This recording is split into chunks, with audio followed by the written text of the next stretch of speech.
Est-ce que nous pouvons acclamer notre Seigneur? Je voudrais qu'on l'acclame comme il se doit. Le Seigneur de gloire, le miraculeux, c'est Jésus-Christ. L'extraordinaire, c'est Jésus-Christ. Il n'y a pas un autre que Jésus-Christ. Il est glorieux. Gloire au Seigneur. Gloire à Dieu. Nous bénissons Dieu pour cette réunion que nous commençons aujourd'hui. C'est un très grand programme pour nous. Alléluia.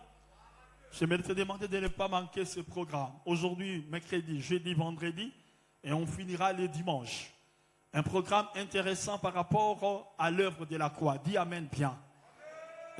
Et nous aurons du temps de nous plonger dans la présence du Seigneur, de prier pour voir les manifestations de la puissance de la croix de Jésus-Christ. Je dis à quelqu'un ce soir que la croix de Jésus-Christ, c'est la force et c'est la puissance. Face à la croix de Jésus-Christ, rien ne peut résister. Il n'y a pas une maladie, il n'y a pas un démon, il n'y a pas un esprit, il n'y a pas une situation qui peut résister à la croix de Jésus. Est-ce que tu peux acclamer Dieu parce qu'il est notre Seigneur? Gloire à l'agneau. Amen, amen. Je vais enseigner. Alléluia. Je ne prêche pas, je vais enseigner. Et l'enseignement va révolutionner notre foi. Va redimensionner notre foi. L'enseignement va nous repositionner par rapport à notre marche avec Dieu, même par rapport à nos ennemis que nous connaissons. Amen, amen. Notre thème, vous le connaissez, c'est la puissance de la croix. Pas n'importe quelle croix, mais la croix de Jésus. La croix de Jésus-Christ. Tolobi, amen, bien. La croix de Jésus-Christ n'est pas n'importe quelle croix. J'ai dit à quelqu'un ce soir, il n'y a pas un démon qui a le pouvoir de regarder à la croix de Jésus. Il n'ose pas. Et on saura le pourquoi et le comment. Si nous ignorons ces choses, l'ennemi connaît ça très bien. Il n'y a pas un démon qui peut oser de regarder la croix de Jésus. J'ai dit, il n'ose pas parce qu'il est savent. Dispose-toi à écouter cet enseignement et Dieu te bénira. Amen. Frère, la mission de Jésus-Christ sur cette terre, ce n'était pas de donner à manger aux affamés. Ce n'était pas de produire ou de guérir des malades. Ce n'était pas ça sa mission. Sa mission était d'affronter la croix. Tu m'entends bien? Tu m'entends très bien. La mission de Jésus-Christ sur cette terre, ce n'était pas de guérir des malades. Ce n'était pas de chasser des démons. Ce n'était pas de donner à manger aux malades, plutôt à ceux qui avaient faim. Ce n'était pas de multiplier les pains pour que les gens mangent. Ce n'était pas d'échanger l'eau en vin. Non, ce n'était pas ça sa mission. Sa mission était d'affronter la croix. Alléluia. Alors, les manifestations de puissance et de démonstration accompagnaient la mission de Jésus-Christ. Mais ce n'était pas ça la finalité. Ce n'était pas ça l'objectif. Toutes ces manifestations de puissance que nous allons voir, des guérisons, des miracles, des délivrances, accompagnaient sa mission. Amen, amen. Mais ce n'était pas ça, j'ai dit, l'objectif. Christ lui-même a dit, le Fils de l'homme est venu chercher et sauver ceux qui étaient perdus. Il n'était pas venu pour faire des miracles. Non pour donner le pain. Mais sa mission était d'affronter la croix pour sauver ceux qui étaient perdus. Tu m'entends très bien? Alors, les signes de Dieu devaient être visibles, opérationnels, durant sa mission. C'est comme cela qu'il y avait des délivrances qu'il opérait, des guérisons, des miracles, multipliant les pains, changer l'eau en vin. Ce sont des signes qui devraient accompagner sa mission. Mais j'ai dit, ce n'était pas ça l'objectif. Tolobi amène bien. Tu peux voir. C'est pourquoi, dans l'exercice de son ministère, sur cette terre, rien ne lui était difficile. Rien ne lui était difficile. Il a facilement surmonté les tentations. Alléluia. Il a facilement déjoué les pièges de ses adversaires. Il a facilement prouvé et démontré qu'il est le Fils de Dieu. Il a simplement démontré et confondu la ruse de ses ennemis avec des questions pièges. C'était facile pour lui. Alléluia. Est-ce que ça passe? Suis-moi très bien. Alors, les démonstrations de puissance et de gloire et la vérité de ses enseignements, c'est ce qui a fait de lui un personnage extraordinaire. Les gens avaient du mal à comprendre qui était Jésus. Ils voient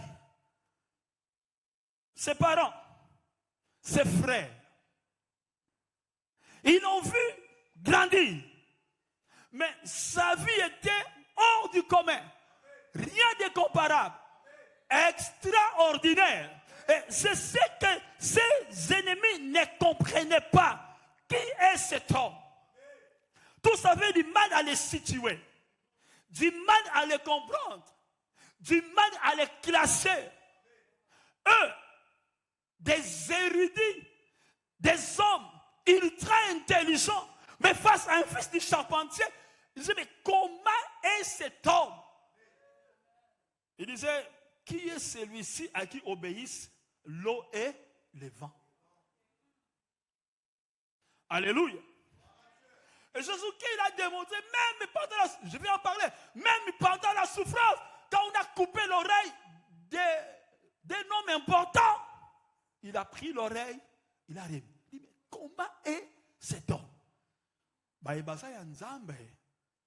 On peut ou ne pas vous comprendre.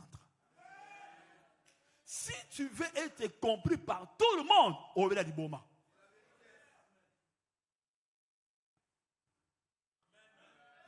Ceux qui sont des dieux peuvent ou ne pas être compris par tout le monde. Ta façon d'être,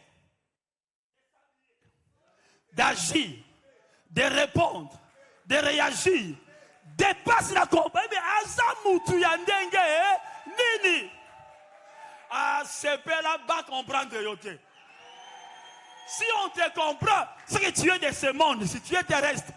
Mais si tu es du royaume, il y a des choses que les gens vont dire, il est comment? Mais écoutez, la chose est-il.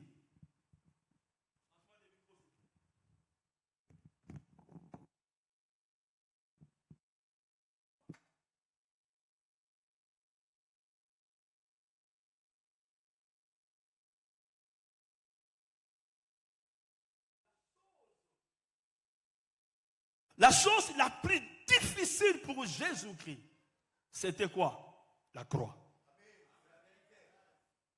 C'est la seule chose la plus difficile pour Jésus-Christ, c'était la croix. Le reste des choses, le monde n'était pas difficile pour lui. Les attaques du diable, les pièges, j'insiste, les contradictions, les projets pour lui arrêter, ça ne représentait rien. La chose la plus difficile pour Jésus-Christ, c'était la croix. Pourquoi? C'est parce que s'il ratait sa croix, sa mission serait un échec. S'il ratait sa croix, sa mission serait un échec. C'est pourquoi je vais démontrer ce soir, lorsqu'il s'approchait de la croix, où quand il commençait à trembler, Dieu a mis toutes les batteries en marche pour l'aider à affronter la croix. Bien-aimé, Dieu a mis tout en œuvre pour que cette mission ne rate pas. Parce que sa naissance miraculeuse, les 30 ans de vie parmi l'homme, le fait de prendre la chair humaine, les 3 ans de ministère avec puissance et onction allaient disparaître, se dissoudre s'il avait raté la croix. C'est comme cela. C'était là la chose la plus difficile pour Jésus-Christ. Et lorsqu'il s'approchait de la croix, Dieu a tout mis en œuvre pour que sa mission ne rate pas. Voyons par exemple Ésaïe chapitre 53, pour vous aider à comprendre. Ésaïe chapitre 53. Je prends les versets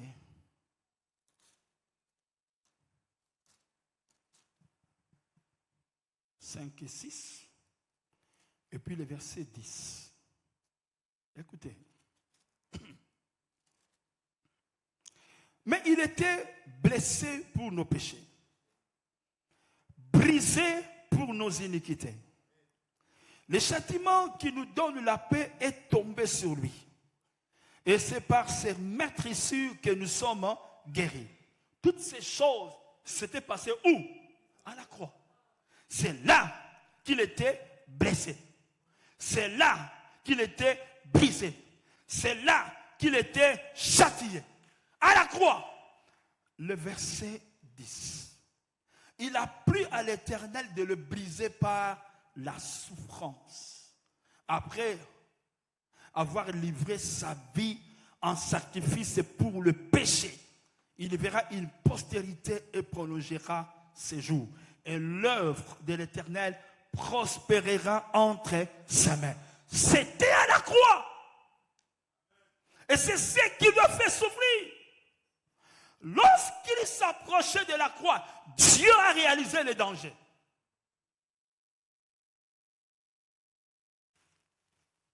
Dieu a réalisé que les choses deviennent de plus.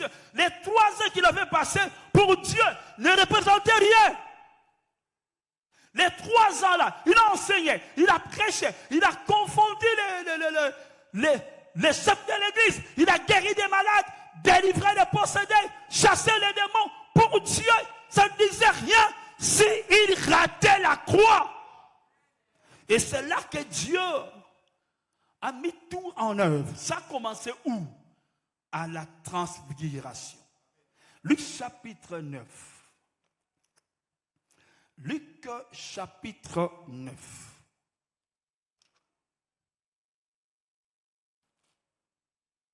Le verset 28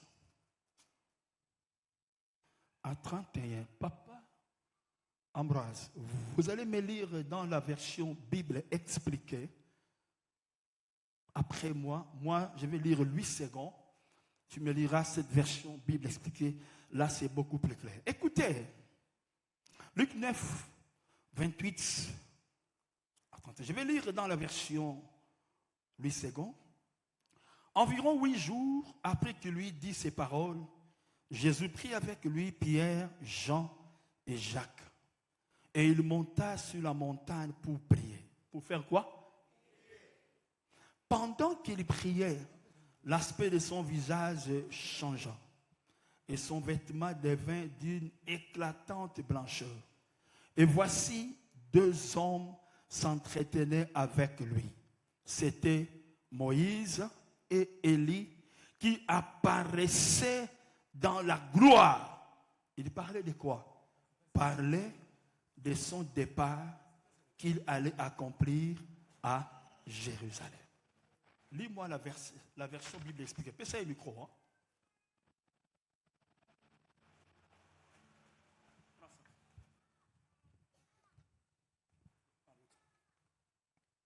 Lis-moi ça lentement dans la version Bible expliquée. Environ une semaine après qu'il y parlait ainsi, Jésus prit avec lui Pierre et Jean et Jacques. Et il monta sur une montagne pour prier. Pendant qu'il priait, son visage changea d'aspect et ses vêtements devinrent une blancheur éblouissante. Soudain, il y a eu là des hommes qui s'entretenaient avec Jésus. Qu'est-ce qu'il disait? C'était Moïse et Élie qui apparaissaient au milieu d'une gloire céleste. Ils parlaient avec Jésus de la façon dont il allait réaliser sa mission en mourant à Jérusalem. Amen. C'est plus clair dans la Bible expliquée.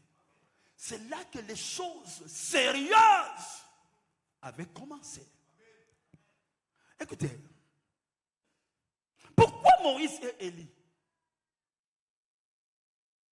Pourquoi Moïse et Élie? Il est allé à la montagne avec ses disciples. Dieu sentait en lui quelque chose qui bougeait, qui bouillonnait, la croix.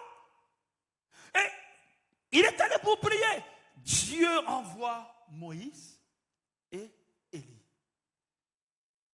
Je me suis dit, j'aimais, ils ont dit, Moïse et Élie s'entretenaient avec Jésus. Sur quoi? Sur tout ce qui lui arriverait où? À Jérusalem, c'est là qu'il devrait mourir. C'est là où les choses ont commencé. Là, je dis, pourquoi Moïse et pourquoi Élie et pourquoi pas d'autres? Moi, j'ai trouvé deux raisons. La première raison, Moïse, c'est l'homme qui parlait avec Dieu face à face.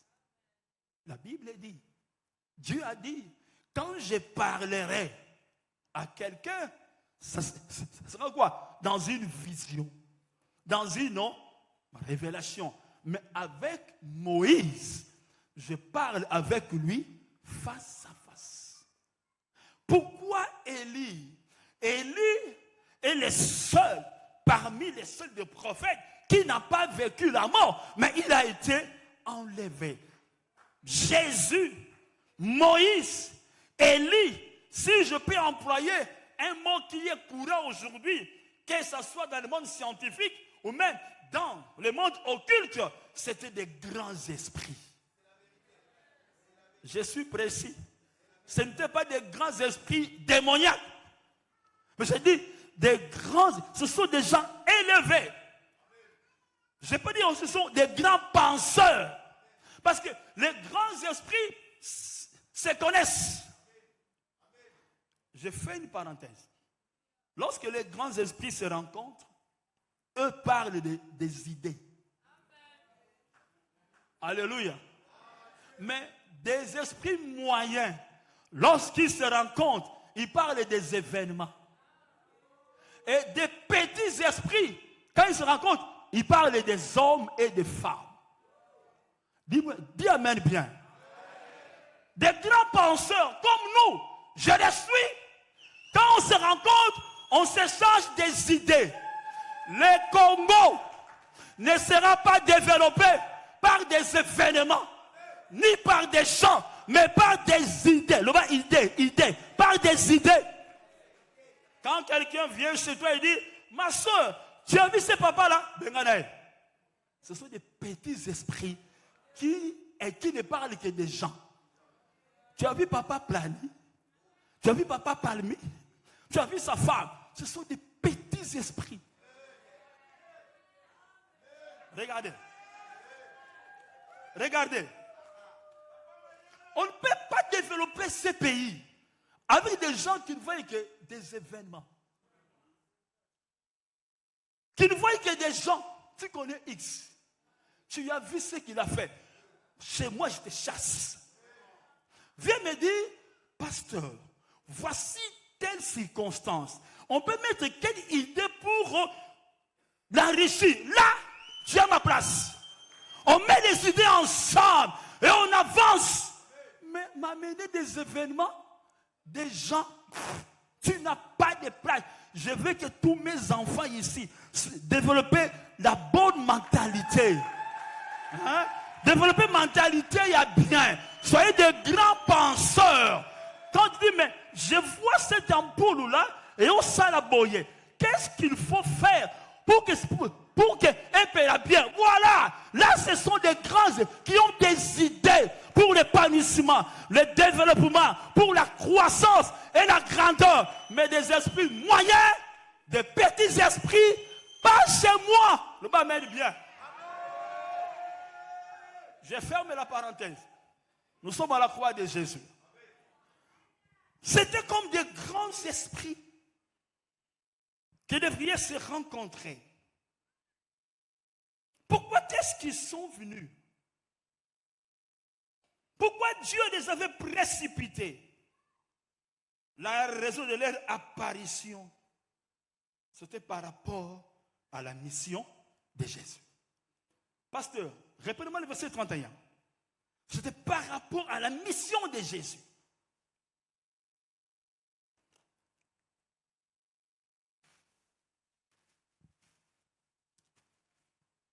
Verset 31.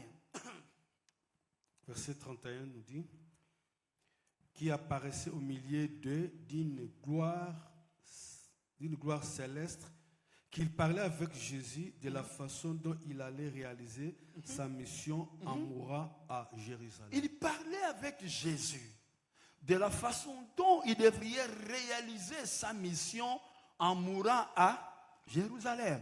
La croix était à Jérusalem. Ils n'ont pas parlé de miracles. Pas de miracles. Pas de guérison. Pas de délivrance. Ce n'était pas ça sa mission. Sa mission était comment tu devrais mourir à Jérusalem. C'était la croix. Ils avaient compris que c'était ça le vrai problème. C'était la question, le problème la plus difficile de Jésus. C'est là que je dis. Ils ont dit à Jésus, Jérusalem sera le lieu de votre souffrance, de son rejet, de sa mise à la mort. Donc la croix dans la vie de Jésus, ce n'était pas un accident. C'était une planification de Dieu. C'était planifié par Dieu. Tout ce que Dieu a fait pour Jésus-Christ, naissance miraculeuse, homme de puissance, homme de gloire, homme vivant, puissant, qui confondait tout le monde, c'était par rapport à sa mission. Frère, la croix de Jésus-Christ, j'ai dit, ce n'était pas un accident. C'était une planification de Dieu. Dieu a un plan pour vous. Dieu a un plan pour moi. Dans le plan de Dieu, Christ dit, si quelqu'un veut venir à moi, qu'il renonce à lui-même, qu'il se charge de sa croix et qu'il... Tu as compris ça? Il y a des choses pour lesquelles tu ne peux pas te plaindre. Si c'est une croix que Dieu a voulu, si tu ne passes pas par là, tu n'auras pas atteint votre destinée. Dis Amen bien. Dis Amen bien. Jésus avait besoin d'un soutien, d'un réconfort, en fait d'aller jusqu'à la fin de sa mission. C'était ça la raison d'être de Moïse et d'Élie. C'était pour les fortifier. Ça a commencé à la transfiguration. C'est pas seulement ça. Deuxième chose, c'était proche de la croix. On l'appelle la nuit de l'angoisse. La plus longue nuit de Christ. Il connaissait la nature et les enjeux du problème. Il connaissait que c'est maintenant ou jamais la résolution du problème du salut de l'homme, longtemps prophétisé par les apôtres. Le temps était fixé. C'était une nuit d'angoisse. Comment faire pour te dire? Luc chapitre 22.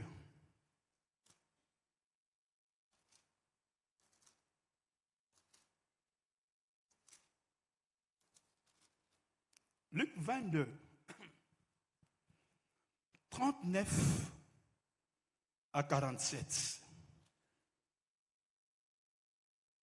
Nous allons lire. Après s'être sorti, il alla, selon sa coutume, à la montagne des Oliviers. Ses disciples le suivirent. Lorsqu'il fut arrivé dans ces lieux, il leur dit, priez, afin que vous ne tombez pas en tentation. Puis il s'éloigna d'eux à la distance d'environ un jet de pierre et s'étant mis à genoux, il pria, disant, Père, si tu voulais éloigner de moi cette coupe, toutefois, que ma volonté ne s'efface pas, mais la tienne. Alors un ange lui apparut du ciel. Pour faire quoi? Pour le fortifier. Étant en agonie, il priait plus instamment et sa sueur devint comme des grumeaux de sang qui tombaient à terre. Après avoir prié, il s'éleva et vint vers les disciples qu'il trouva endormis de tristesse. Et il leur dit, pourquoi dormez-vous? Levez-vous et priez, afin que vous ne tombiez pas en tentation. Comme il parlait encore, voici une foule arriva. Et celui qui s'appelait Judas, l'un des 12, marchait devant elle. Il s'approcha de Jésus pour le baiser. Suis-moi bien. Amen, amen. Je disais, je parle de la croix ce soir. Et demain, on parlera de la puissance de la croix. Christ voyant sa mission arriver, les choses sérieuses de sa vie commençaient à s'approcher. Et Dieu a vu les dangers. Il fallait maintenir la mission. La croix, quand il est monté sur la montagne pour prier, Dieu a envoyé Élie et Moïse.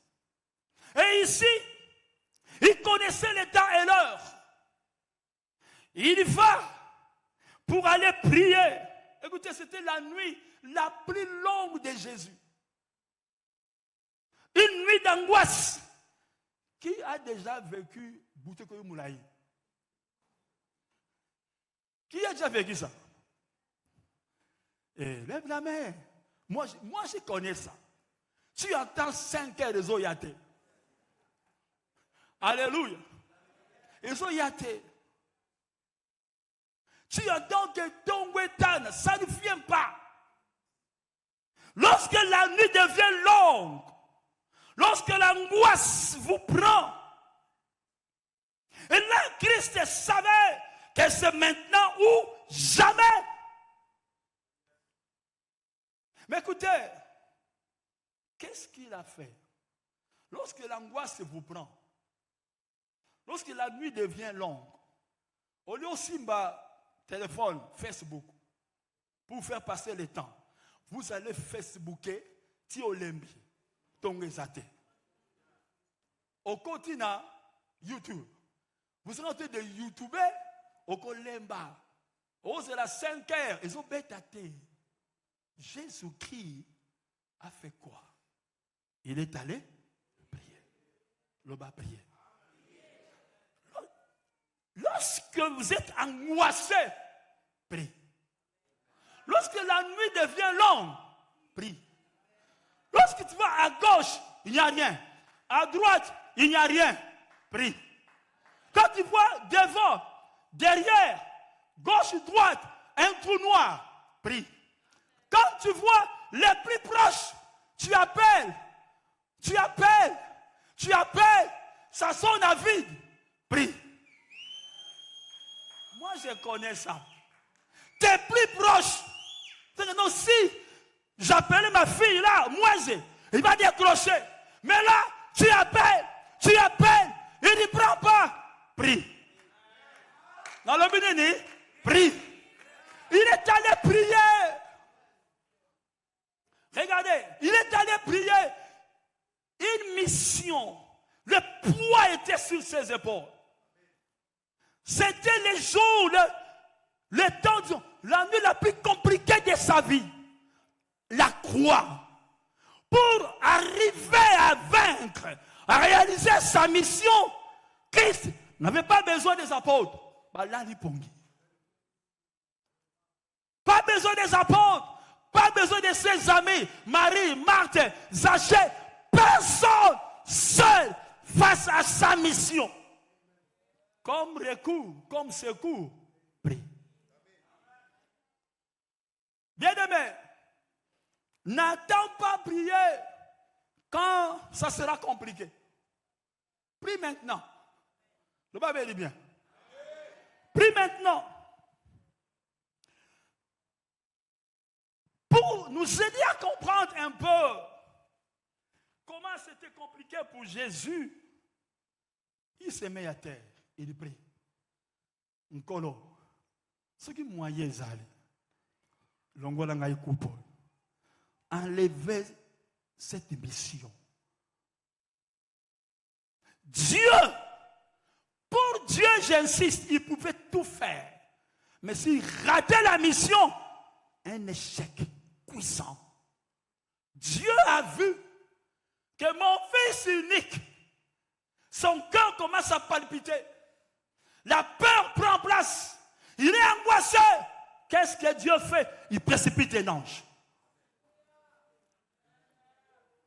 Jésus-Christ n'a pas invoqué les anges.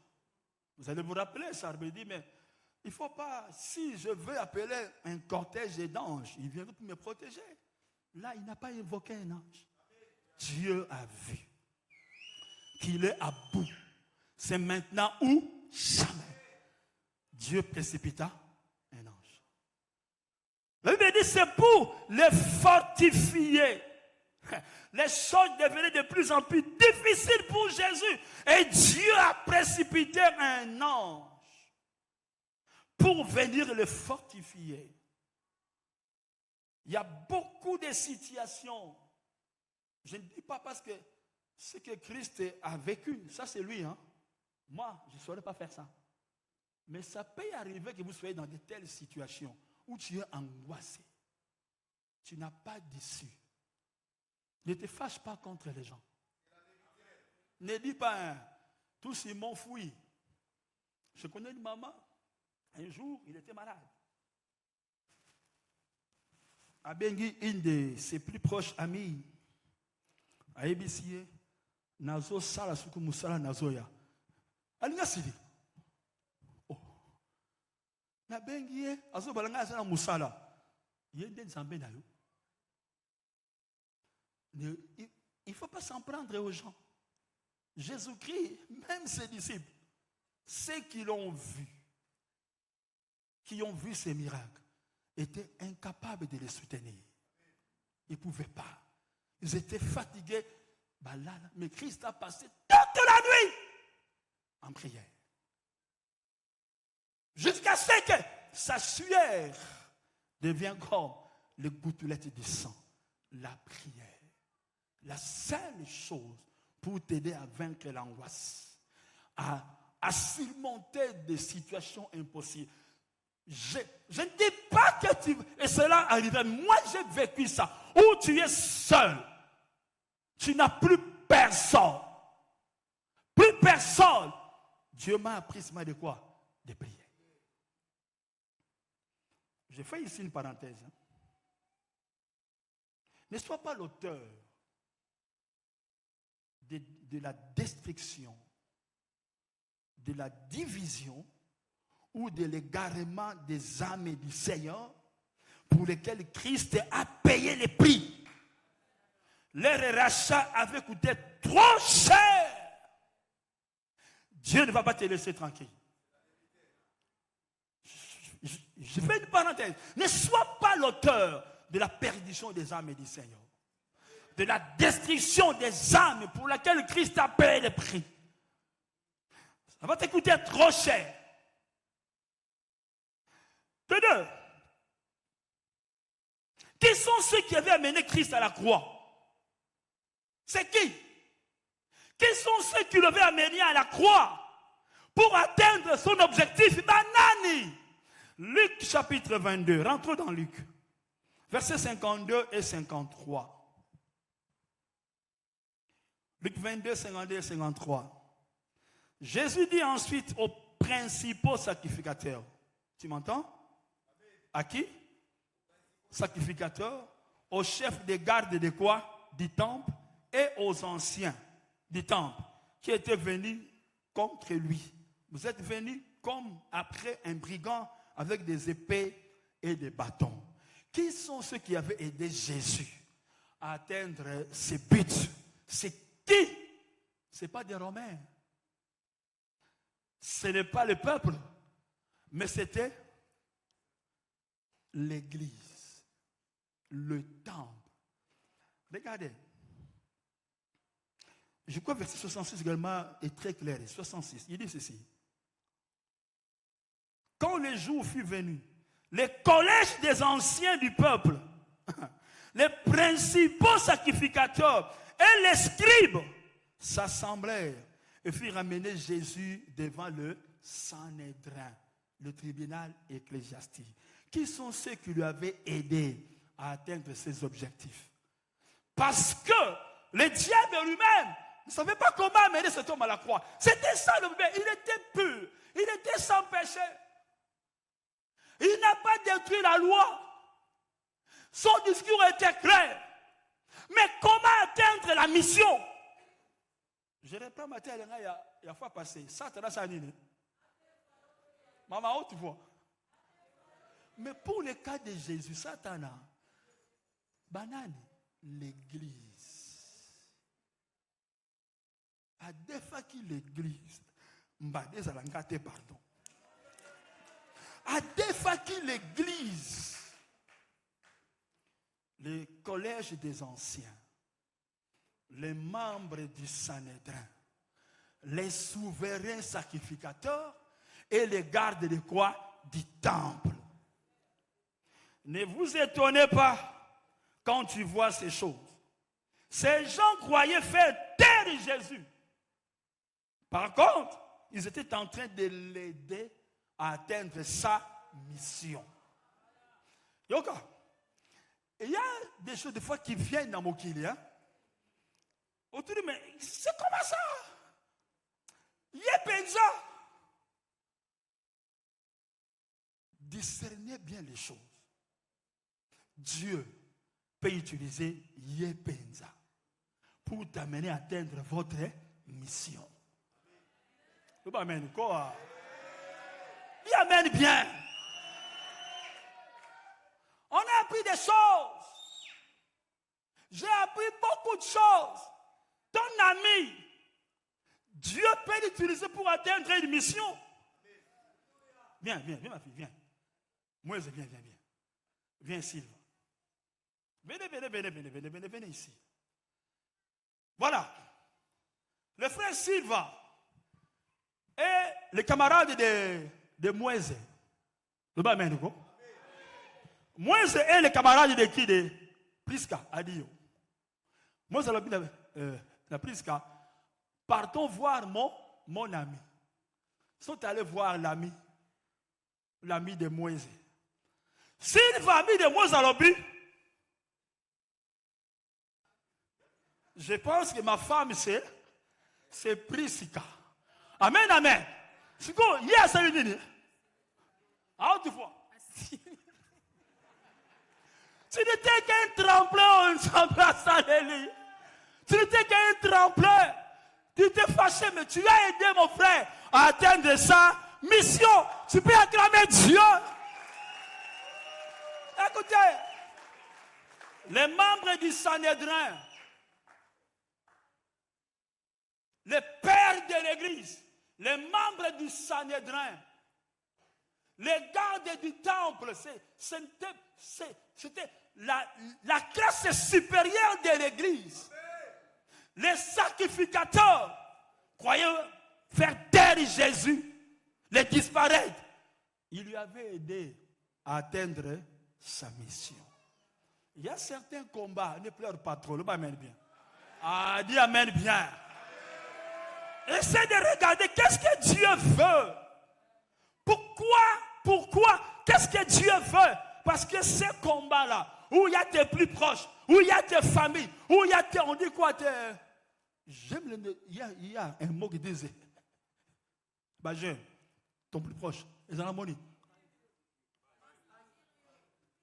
On dit pro, bro, j'ai entendu ça quelque part.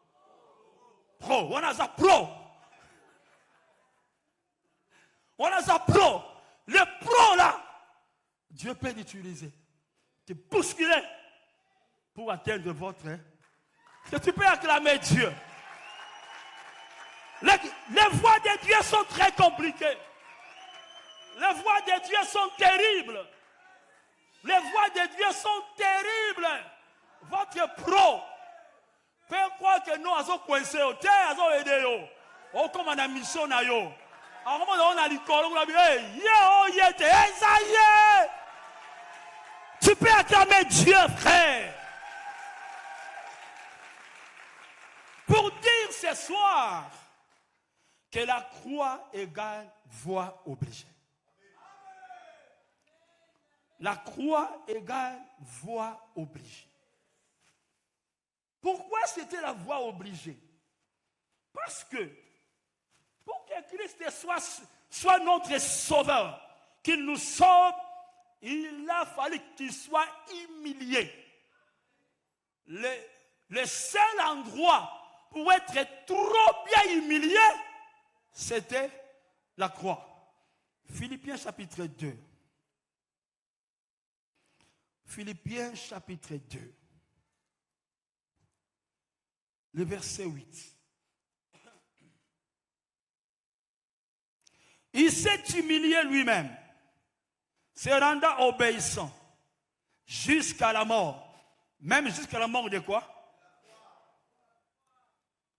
Il ne pouvait pas être notre sauveur s'il n'était pas humilié. Et les gens qui étaient crucifiés, dans la culture des Romains, ils étaient crucifiés nus. Quand on voit le film Jésus, chaque mois, linge, c'est pour éviter les scandales. Ces gens étaient crucifiés nus. Une humiliation que tu n'as jamais connue. Il a fallu qu'il soit humilié pour qu'il soit notre sauveur. Le moyen le plus ignoble d'humilier quelqu'un avec une souffrance atroce, c'était la croix. Et Christ connaissait ça. 2. Chapitre 3, verset 13 de Galates. Galates 3, verset 13. Christ nous a rachetés de la malédiction de la loi, étant devenu malédiction pour nous, car il est écrit, maudit et quiconque est pendu au bois. 1, il fallait qu'il soit humilié. 2, il fallait qu'il soit maudit, qu'il prenne notre malédiction à nous, pour qu'il soit notre sauveur. Et 3, c'était la route de sa glorification. Il ne pouvait pas être glorifié s'il n'était pas passé par la croix. Et la croix, ce n'est pas seulement l'angoisse, ni les pleurs, ni la souffrance, mais c'est aussi la voie de la glorification. Ta croix-là va vous élever. Cette croix-là peut vous amener à être glorifié. Et enfin, 4, pour chuter, c'était la dimension du sacrifice sanglant. Il a fallu que le sang coule. Où est-ce que ce sang pouvait couler? Lorsque quelqu'un était pendu au bois, on le crucifie, on le laissait, quand il sera vidé de tout son sang, il finira par mourir. Il a fallu que son sang coule. Nous appelons ça les sacrifices sanglants. Le seul lieu où il devait donner son sang pour le rachat de l'homme, c'était la croix. Et la croix est donc l'autel des sacrifices. Suis-moi bien, la croix, c'est l'autel du sacrifice. Jésus-Christ a donné son sang comme une offrande, comme un sacrifice. L'autel, c'était quoi? La croix. Écoutez, nous allons chuter. La croix de Jésus a la dimension du sacrifice. Sa croix était comme l'autel, là où les sacrificateurs vont égorger les bêtes, la vache, le bœuf. Il prenait le sang. Où est-ce qu'il amenait ça? Sur le propitiatoire. Pour que Dieu pardonne le peuple. Le propitiatoire, c'était la croix. C'est là où Christ... Il fallait qu'il amène son sang comme offrande, comme sacrifice. Pourquoi? Ça, c'est très fort. Pour quelle raison? C'était pour nous racheter. Écoutez, il y a eu ce qu'on appelle une transaction. Nous étions vendus. Nous étions achetés. Mais le sang de Jésus, amené à l'autel de la croix, a annulé la vente. A annulé la vente et nous a rachetés. Il nous a rachetés pour faire encore de nous les enfants. C'est pourquoi, quand il a rendu l'âme, le rideau du temple s'est déchiré en deux. Il y a eu une transaction. Il y a eu achat et vente. Moi et toi, l'homme, était vendu. Il a fallu sacrifice sur l'autel pour nous racheter.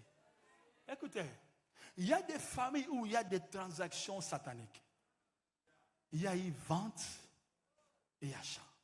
Il y a des gens qui vivent comme des esclaves. Moi, il y a mon cousin, lorsque ma fille s'est mariée, il me dit, il faut que tu aies eloko songolo parce que nos parents, parce que tous les parents sont morts. Il faut que tu aies eloko songolo pour tozalaka ba esclave. Ba somba kabiso. Etika la tradition. Je lui ai dit, Jésus-Christ m'a racheté. Je ne suis plus dans ces lois. Il y a des familles où il y a eu des ventes. Il y a eu des achats. L'autel de la croix, c'est le plus puissant. Là où Christ a versé son sang. Le problème, c'est toi. Tu ne connais pas ces choses. Il est resté à la croix. Il s'est vidé de tout son sang pour annuler la vente. Pour annuler les marchés qui étaient faits. Et nous racheter et faire de nous aujourd'hui des enfants de Dieu. Et je vais plus loin. Pour ouvrir la voie de notre destinée. La destinée, quand on l'a vendue, tu ne peux pas évoluer. Tu dois connaître ces choses. Écoutez, frère, il y a des gens qui vivent sans qu'ils puissent comprendre quels sont les données. C'est que parce que tu n'as pas la connaissance. Qui a le pouvoir de vous acheter? Parce qu'on m'a déjà acheté. Je connais le témoignage d'un frère qui était dans l'occultisme. Qu'est-ce qu'il faisait? En Osabambo, on a eu à Boaki. Vous, là, qui aimez ramasser l'argent, Kéba, ce frère a dit, Bambon, on est à Boaki. Azumilangi. Aché. Si quelqu'un ramassait son argent quelque part, il fallait utiliser, là c'est plein de sang. Et c'était comme ça dans les 5 bouteilles. Mais il constatait que, quelque part, on a pris son argent et utilisé, mais la bouteille, ils en ont maquillé la tête. C'est quand il a connu Dieu qu'il a compris. Basimba kabangote, basiba sombama, basa racheté. Qui t'a vendu? Qui vous a vendu? Qui détient le pouvoir dans ta vie? Qui a le mot sur ta vie? Qui a le mot sur tes enfants? Qui a le mot sur ta maternité? Qui a le sur ton avenir. L'autel de la croix a tout résolu. L'autel de la croix a tout résolu. Là où Dieu nous a rachetés. C'est pour dire que la sorcellerie n'a pas de pouvoir sur toi. L'occultisme n'a pas de pouvoir sur toi. Je n'ai plus de temps, malheureusement. Le problème, c'est vous de comprendre. Écoutez, il n'y a pas un démon, je te rassure, qui osera te regarder. Il n'ose pas. Demain, on en parlera. Quelle est ta situation, bien-aimé? Qu'est-ce qui te fait trembler? Qu'est-ce qui te fait peur? Qu'est-ce qu'on a vendu? Qu'est-ce qu'on a acheté?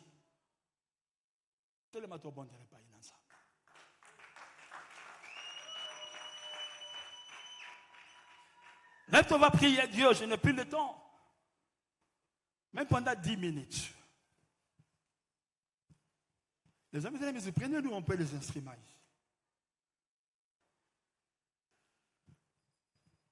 Qui a vendu votre destinée?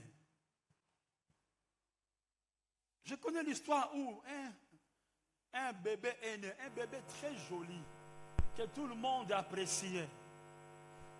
Moi, on a connu, et pendant un temps, il n'y a plus rien. La beauté à bébé est sili. L'enfant ne sait plus marcher. On l'a vendu. Il fallait aller prier le Seigneur. Ce soir, je vais à l'hôtel, là où le sang a été versé, pour que ces réclamations ne puissent plus avoir droit dans ta vie. Là où ils ont fait des transactions, les sorciers de l'Est. Ce soir, j'ai écouté une histoire, frère. Excusez-moi, j'aimerais vous le dire pour dire que si tu ne connais pas la vérité là-dessus, on peut se moquer de toi. Ndekomoko à Bali. Ndekabobali à Bali. Il y a bon de la Ganza. Libotanaye cherche à mettre la main sur lui. Il n'arrivait pas. Il n'arrivait pas. Ils enviaient ce que la personne était. Ils n'arrivaient pas. Qu'est-ce qu'ils ont fait? Ils ont fait une transaction. Il a fallu quelqu'un, la famille à moi Sinaï. Comment fonctionnent les sorciers? Quelqu'un de la famille à moi Sinaï qu'ils ont recruté, qu'ils ont amené à la maison. Ils ont fait leur transaction pour mettre la main sur cet homme et cet homme n'est plus. Si tu connaissais ces choses, tu peux annuler tout. Tu peux résister à tout. L'autel de Jésus-Christ, la croix, c'est l'autel de puissance qui annule les transactions, qui annule les ventes, qui annule les achats, qui annule les condamnations, qui annule les décrets diabolico-sataniques, qui annule les procès du diable. C'est à l'autel, la croix de Jésus. Tu lèves tes mains vers le Seigneur. Tout dépendra de ta foi. N'a pas si autant. Tu connais ces choses. Ce qui se passe peut-être.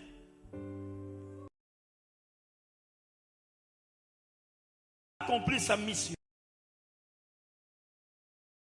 Pénible pour lui. Mais il a bu cette coupe en allant à la croix. Qui est celui qui peut résister? Parce qu'il a triomphé. Ozali kobon de l'ensemble. Comment?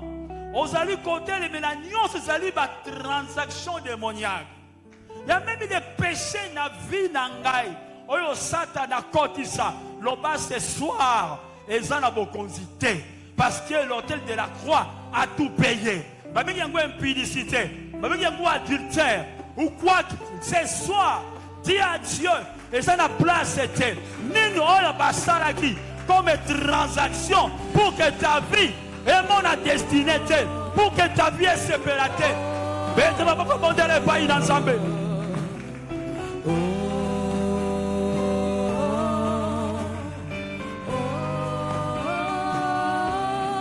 Tu m'as ébloui par ces mélodies. Tu m'entoures d'un chant d'amour, un chant de délivrance devant mes ennemis. Tu es libre à cause de la croix de Jésus. Tu es libre à cause de la croix de Jésus. Je ne suis plus esclave de la peur. Je suis enfant de Dieu. Moi, je ne suis plus esclave de la peur. Jésus. Oh, non. Je suis enfant. Oh, chantant, je ne suis plus. Oh, Jésus. C'est toi notre Seigneur. C'est toi notre Père. C'est toi notre Dieu. Gloire à l'agneau Jésus. Gloire à l'agneau Jésus. Gloire à l'agneau Jésus. J'appartiens à Oh, Dieu.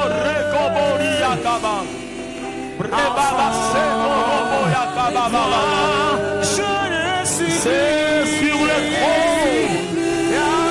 C'est sur la croix où tu as annulé la transaction de l'ennemi.